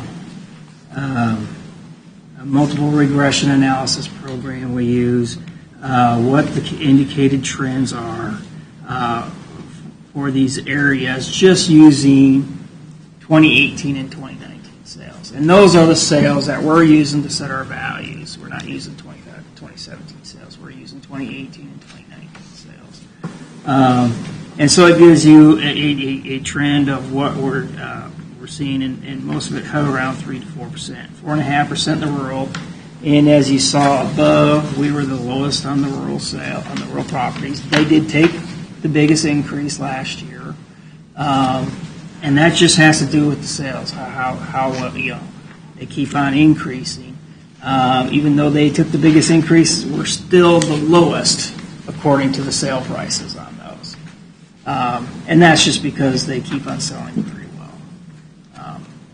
And you can see the cities where they're at, and where these trends are down a little bit from what they were last year. The sales trends were higher. We were up to, in the rural, over 6% last year, these indicated trends. So these are somewhat lower than last year. Any questions? Is that going to be expressed? Do you think that's going to be expressed in a lower valuation overall increase than our 6.3 from last year? Or do you? I hate to speak, before I see the results. These are the trends we're seeing. Really, until you get all the numbers added up at the end, once you set, because you're still setting values on a parcel by parcel basis, and you may see 4.5% increase. You can raise a lot of small houses, 4.5%, and it won't affect your overall value that much. Or you can, we even noticed this when values were decreasing. We could, lower a lot of a lot of it was your lower dollar properties were going down the most, but they didn't affect the overall valuation that much. We do have a little bit more residential construction than we did last year. Homes going on, the number of homes built, if you saw there, but it's basically back up to what it was in 2017. And that has an effect too on the overall valuation increase. So valuations are going to go up. I would assume it's probably not going to be as much as last. Your overall value increase will probably not be as much as last year. But I hate to really get too far out ahead of that. That'll offset that school bond you're in. I don't know about that, though. But, last year Lansing done well as far as increases in home values from 06 to 2019. I think we need to commend Bob on Oh, how well he Linwood sheet, rates even at the city of Linwood or Linwood area? And I think you should That's the city of Linwood. The city of Linwood? Yeah. say that. They had a little Thank you. thing out on the edge there that was Annex. annexed and platted a number of years ago, but then nothing happened, and then Now it's developed. now they're, Commend him Okay. because we have an incredible appraiser. I think when you have people who might come in or approach you and talk about their valuation of their home going up and how they don't agree with it or how it impacts their taxes, when you look at the statistics that Mr. Weber provides to you, you can see. I mean, countywide, I'm not looking at any particular city, but countywide in 18, that home sold for $309,000. That same home sold for $323,000 1 year later, on average. Existing homes, that's new homes. Mm-hmm. Existing homes, it went up from 198 to 210. That's like 6% increase. So there's a reason why the valuation's going up. The homes are selling for more. It's that catch-22 that your home value's increasing, which is nice, but that also means that you're paying a higher tax amount on it, even if the mill levy stays the on the same. market, new homes. Well, it especially impacts, senior citizens, retired people. And I think, like I said, I think it's very important that everybody knows where Leavenworth County or Mr. Weber scores at the state level on his accuracy on these. That's very important. I mean, He gets an A+. Right. I mean, Leavenworth County, We have lots of sales in residential property. Commercial is a little more difficult because I put that commercial ratio, but that bounces around a lot more because there's very few, and there are a lot of very different types of commercial property. You can't really take a downtown row and compare it to a hotel. Right. well, you can if you do the dark store theory. Well, Well, Bob, you're right Bring that there. up. you know better than anybody that, again, in Leavenworth County, our tax base is predominantly residential, right? When you Right. look at It's over. other counties, it generally flip-flops. You don't have 70-80% of your valuation It's- being driven residentially. The highest of any county. in the Right, state. because we have tens of thousands of acres of Right, untaxed and we need to, property. And that is 2.4 billion? Well, it went up 6%. But I again commend you and obviously your staff. You guys have had well, there's always a lot to do. 2019 was even more to do with your team and your department. And so thank you guys for all that you've done and absolutely. continue to do. So. All right, thank you. And can we repeat that we are number one in the state for residential supporting The that? highest percent, The as highest far as percentage. percentage of our value, as a Wait. percentage of valuation, we're over 70%. That's the highest of any county in the state. Of the 105. That's correct. So that's important for people to know that. So I think how for that affects anybody watching or listening though, what we do. to fix and see these numbers go the other way, how dependent we are on business and commercial And needing them to come. valuation, that's right, to help offset it. That's why when they look at their friends in adjacent counties that are paying less, that is the difference. I Yes, think We do our have- 5 largest employers in the county are tax exempt. yes. I believe it's 12 of the top 15. 12 out 12 of of the top 15. The top 5 Yeah. are Yeah. tax exempt. Yeah. So unlike where you get the industrial valuations, which help you out, or commercial valuations, you drive down 435, you can see it. We just Yep. don't have that. Yeah. Sure doesn't help Valuation. with that 700 miles of road. I don't know. Well, yeah, we need to get that. Valuation per capita, we're one of the lowest. Yeah, when 12 out of the top 15 employers in the county are exempt from taxes, then the responsibility of paying taxes is on the shoulders of the residential. Good thing we got that contractor's yard down in That's your area. the biggest problem. Yep. At least for the rest of the year. Till the end of the year. That's the biggest problem. Thank you so much, Bob. All right, You're doing a Thanks, great appreciate it, job. Bob. Thank you. Thanks, Bob.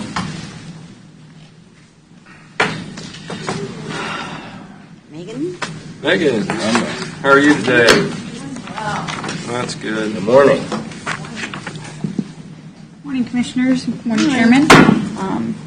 This is the Community Corrections Report for the fourth quarter, so I'm presenting all the information from October, November, and December. However, there has been some pretty significant changes that has happened since the first of the year, so I'll also kind of report out on some of that information as well. As far as our personnel and our scheduling goes, we still remain having court every Tuesday, Wednesday, and Friday. We do have some court on Mondays and Thursdays. We are still maintaining the monthly UA days. We also still have maintained the adult and juvenile field visit days, as well as that MRT group facilitation that we have 2 days a week for our adult offenders, and we still have our monthly reviews with our substance abuse counselor for our Senate Bill 123, which is Serenity, and those have continued to maintain. Also, for our next quarterly report, we have some anniversaries that will happen within our agency as far as staff goes. I will have my 12 years with the county next month, and then Shayla Herrera will have 7 years with the county in March. So those are some significant milestones. As As far as with the Department of Corrections, we did go ahead and submit all of our quarterly reports, as well as our end-of-the-year reports, which all of those were signed by this board as well. We have had multiple meetings with our program consultants starting the quarterly report process for the adult side, which again, our fiscal year starts in July. So we're actually in the process of our second quarter with the state. Some of the changes, which as a letter that was attached to the end of this report, we received a press release from the governor's office on the 8th of this month saying that the juvenile division will be removed under the Kansas Department of Corrections umbrella and will be moved under a department called the Department of Human Services. In that letter, it states that also other agencies that will be in there will be DCFS and KDADS, which is the Aging and Disability Services. There's been significant conference calls, phone calls, emails regarding all of this. First and foremost, it is still under legislative approval. So this is just a proposal that the governor is presenting along with the secretary. So I believe, if my timelines are right, which social studies was not my strong suit, but there's like a 60-day window.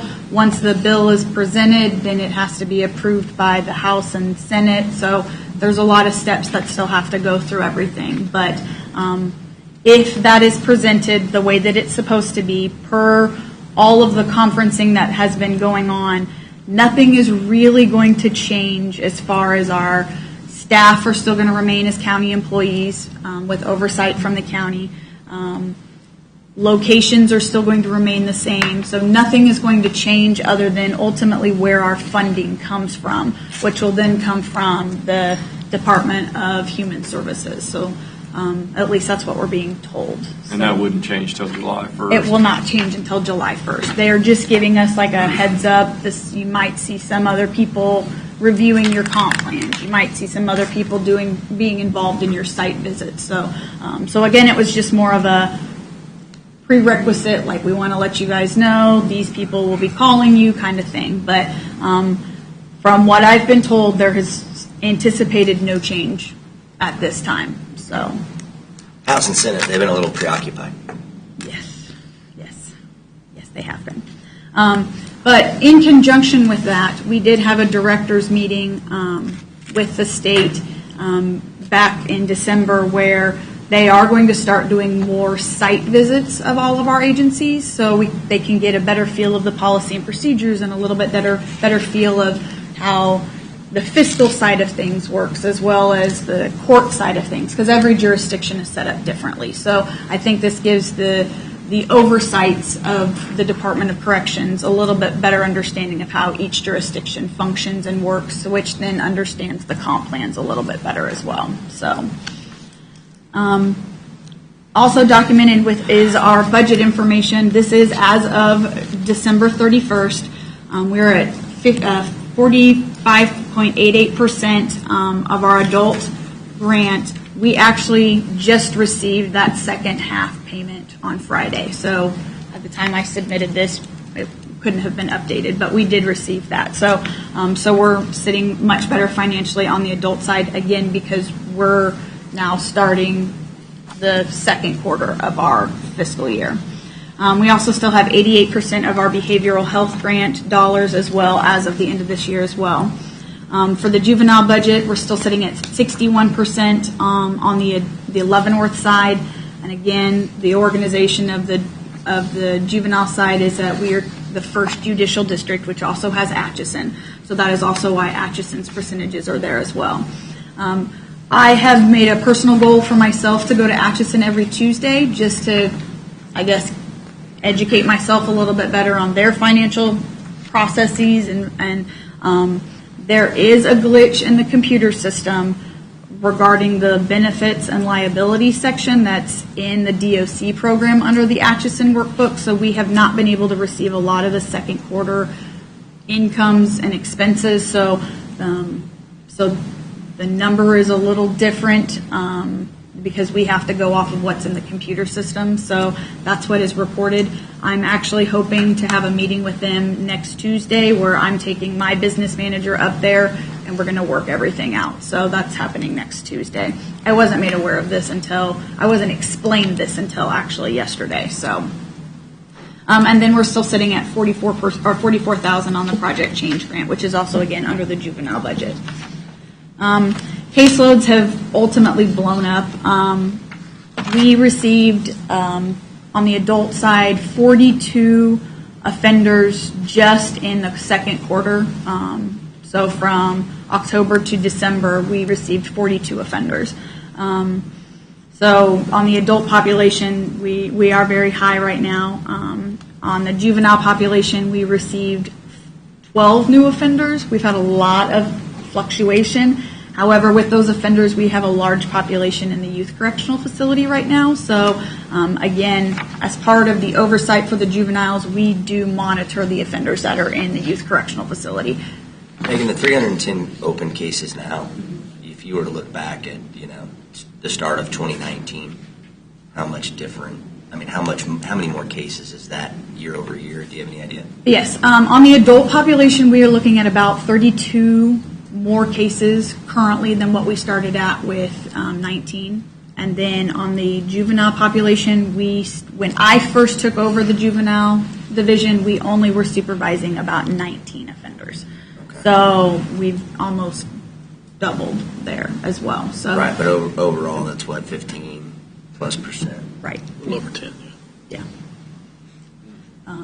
But a lot of that also has to do with there has been some legislative law changes on the adult population where certain level of criminal offenses that used to not be qualified for certain mandated services for the state now are eligible. So we're getting a lot more drug offenders that normally, if it was a distribution charge of marijuana, would go to prison.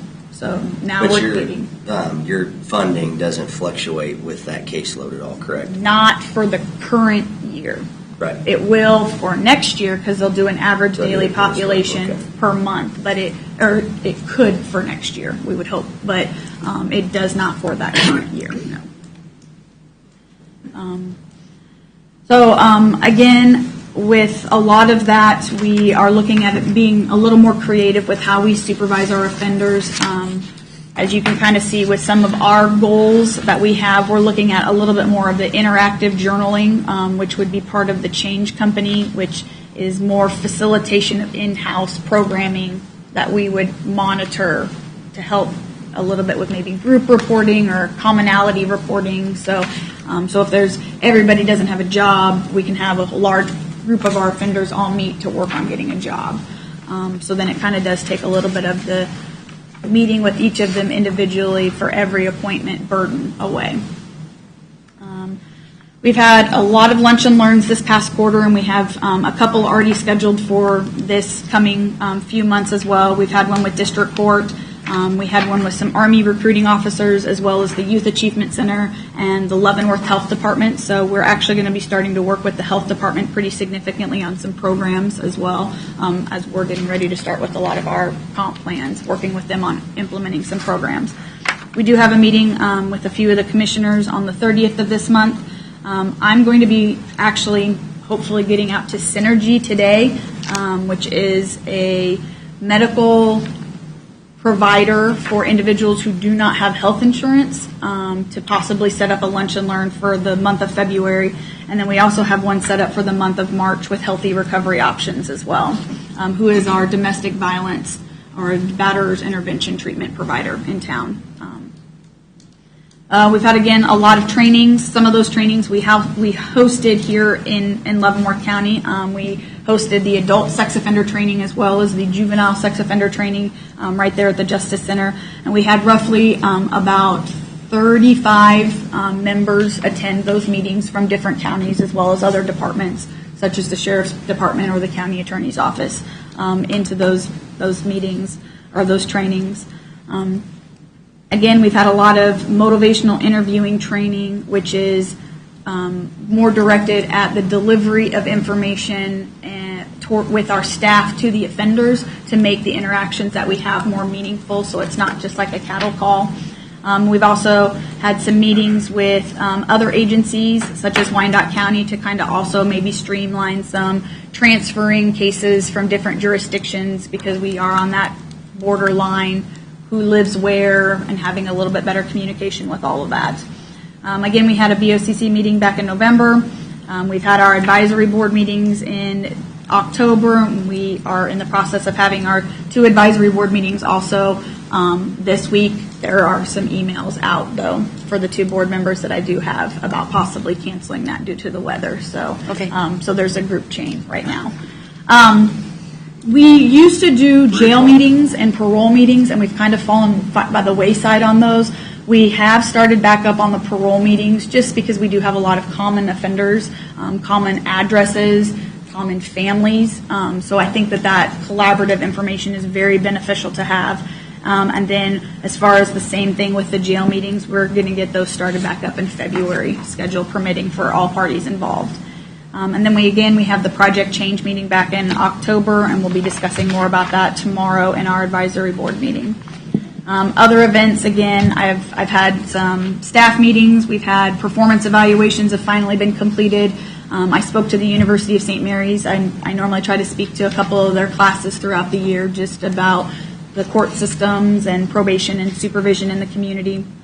We've had a lot of students shadowing our staff lately, which gives me a lot of hope that a lot of people are wanting to learn more about probation, because that wasn't anything I ever learned in school. So being able to have them shadow the court system, shadow the sheriff's department, shadow to get them more engaged in what possibility for employment is. Megan, are we doing anything with, so you mentioned St. Mary's, which I think is great. Are we doing anything with just like Leavenworth High or Lansing High? Or?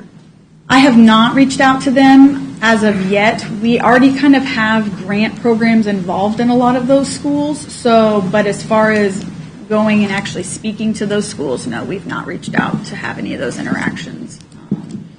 So, I mean, we could. So that might be something my juvenile staff can talk about to get them involved in the school systems a little bit more. Yeah, I'd just be interested in what that could look like, especially if it's been successful with St. Mary's. Mm-hmm. You know, I don't know why we wouldn't look to expand it. So. Exactly. And again, I include a lot of our goals and deadlines in some of our progresses. A lot of these have probably stayed on here as new ones have kind of been priority, but we continue to still want to do our monthly lunch and learns. We still do our EPICS tools, and we implemented to start doing like a refresher each and every staff meeting. So every time we have a staff meeting, we review one of the EPICS tools, just as I get recordings from the Kansas Department of Corrections, and we kind of listen to a perfect interaction using one of those tools, and then we kind of have feedback sessions on it, and we review the documentation that goes with it that we can give to offenders to kind of practice it and be a little bit more comfortable with those things. Again, we're still looking at trying to set up additional trainings, reviewing other programs that are out there. Right now, the Department of Corrections is all about data collection, so we're trying to get as much data as possible to start implementing in a lot of our comp plans, which are getting started as we move forward for our fiscal year 21. We are hoping to set up NCIC access, which is allowing us to be able to have more law enforcement knowledge of our offenders. So anytime an offender is run through a data check system or has law enforcement contact, we would then be made aware of that, so then we can question it, become more knowledgeable, those kinds of things. So, and that's actually a state standard, so we're now to the point where we're modifying some of the policies per the state standards as well.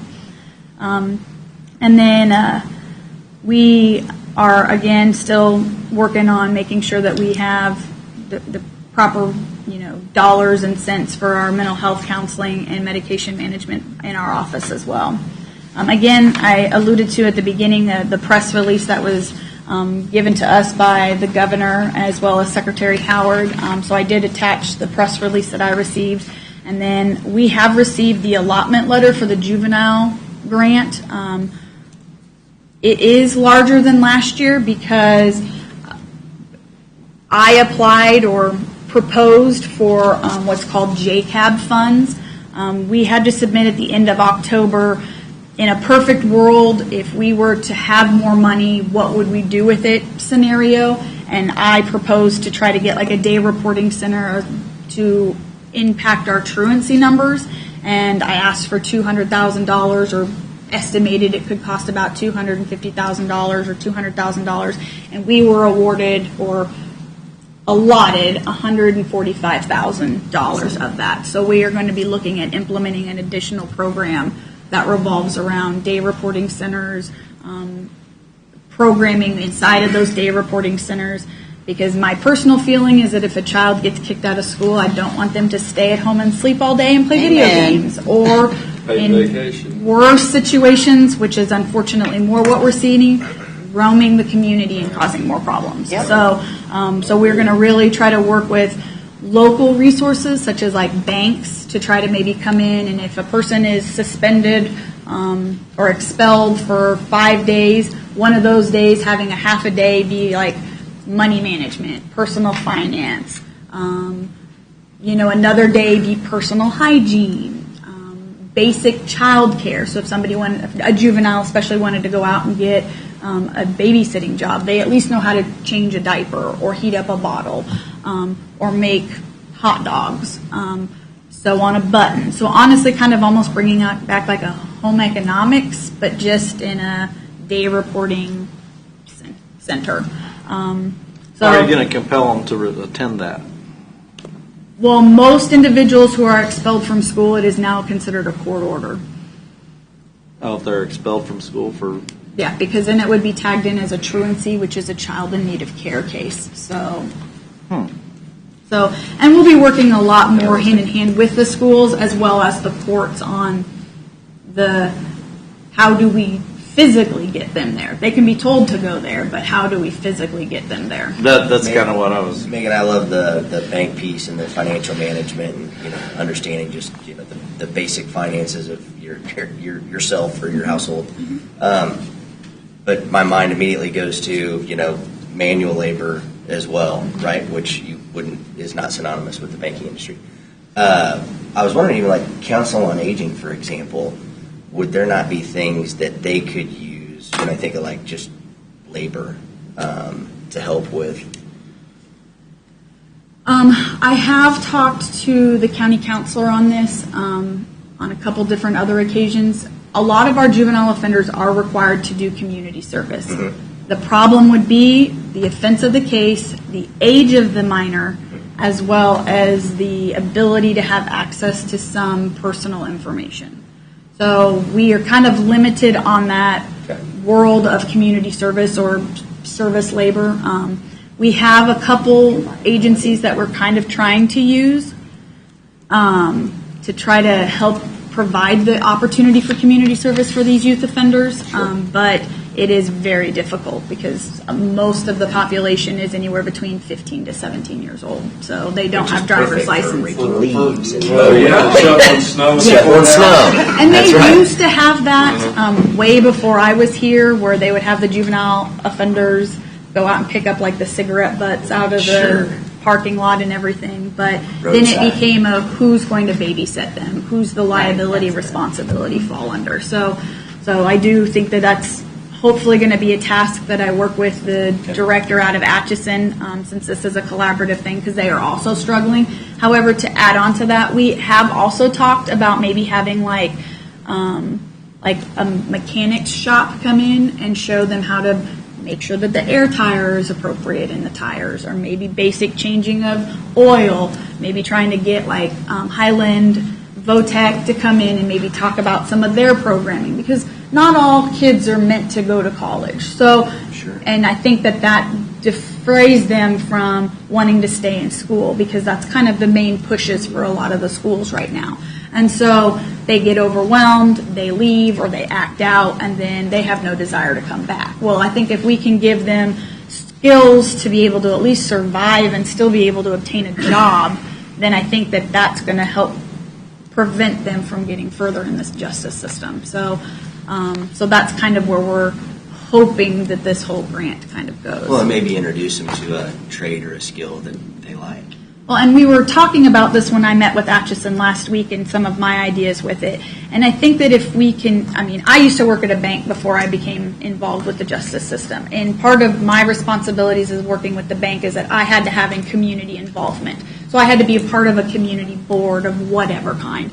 And when I lived in South Dakota, they had goat races. So I was on the goat race committee for that community, which I had no idea what it was, but that's what my boss signed me up for. And it just allowed me to network with other businesses inside of that community. I imagine that most businesses here have those community partnership involvements that are needed anyway. So trying to reach out with some of the Chamber of Commerce to try to see what those community partnerships are, to then make businesses more human to our juveniles rather than just a business. So maybe that'll also help prevent with the stealing and prevent with the damage to property, because it puts that person came in and talked to me about how to run a business or how to stock shelves at Walmart, which now I know someone that works there and that owns it, so I don't want to steal from it again because that was a nice person. So trying to humanize the business community as well for these juveniles. So it's a lot of hopes. I think you should implement the goat race. It raised a lot of money for Jasper, Minnesota, let me tell you. Because that's where I work. So. And we've talked about it before, but your organization is pretty much forbidden to operate with faith-based organizations. We are not forbidden. It's just highly encouraged to monitor what interaction would be promoted within those interactions. Because I think sometimes with minors in those situations, that's where some of the answers are for. But she has a program for moral recognition therapy. So that's pretty close, Mike. The biggest thing is just getting people where they should be.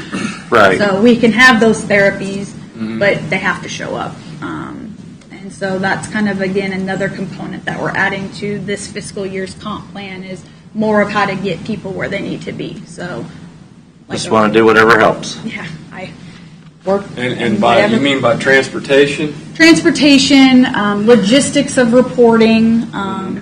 We are seeing a lot more of our offenders in the Basehor, Tonganoxie area, which again, they're juvenile offenders, don't have driver's licenses.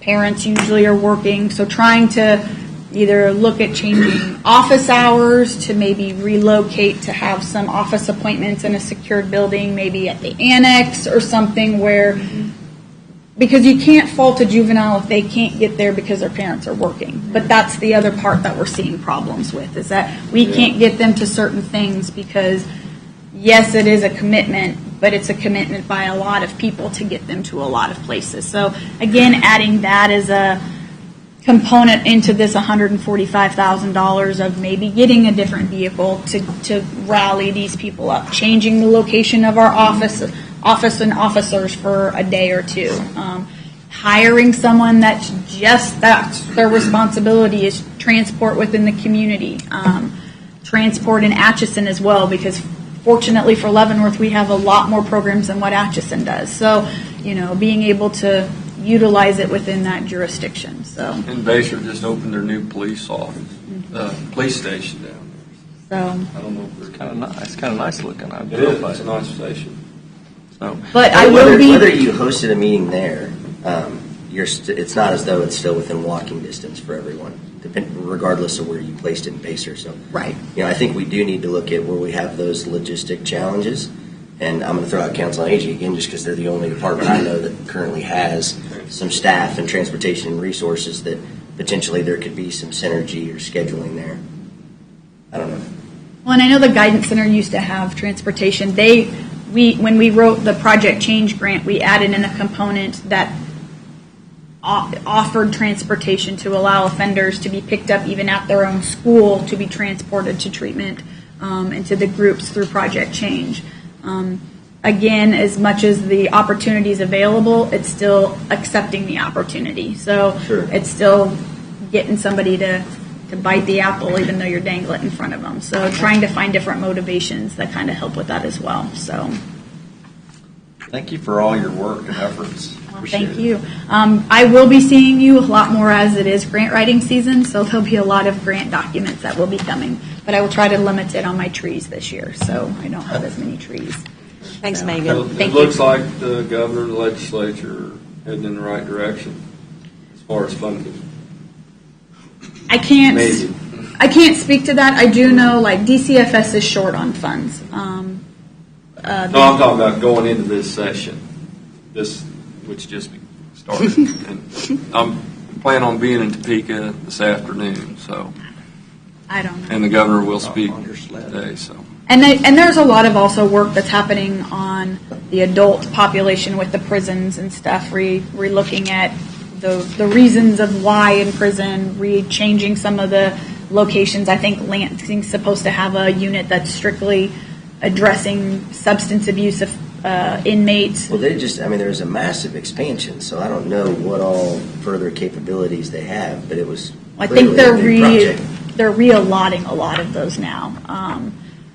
In fact, it was in a big proposal on the 6th of this month. So I think their biggest focus right now is to really look at improving the reentry and they're reducing recidivism. That's their number one priority. Looking at the benefits of behavioral health within the justice system and having specialized units for that. They're also looking at successful pathways to employment, so trying to get as many of the inmates with some form of core practices to help out with employment, and then also just kind of really looking at funding as far as state funding, federal funding, and where all that goes. I do know that they're also really looking at trying to put in like a geriatrics unit within the prisons somewhere. They're looking at actually opening up one of the Stockton, which is a prison that was closed in 2008, I think, as part of some of the budget reductions, and putting that as a geriatrics unit for some of the older inmates that have to still stay into custody. So there's a lot of modifications that are happening too. So again, I guess the mental health portion of it is what I was getting at. And is any other commissioners going to Topeka today? Oh, is it? Maybe. Well, I plan on being there. I don't know if we'll stop by there. But Okay. I don't know how much you interact with the foster care, but we've talked about this foster care issue, and I'm hoping that, just since we're generally discussing it, is that the state of Kansas, the worst thing in the social services area is this moving foster care kids and having them sleep in office buildings and this kind of thing and rotating them around. That I'm hoping the legislature can fix that. Well, it's also the aging out of foster care. Yeah.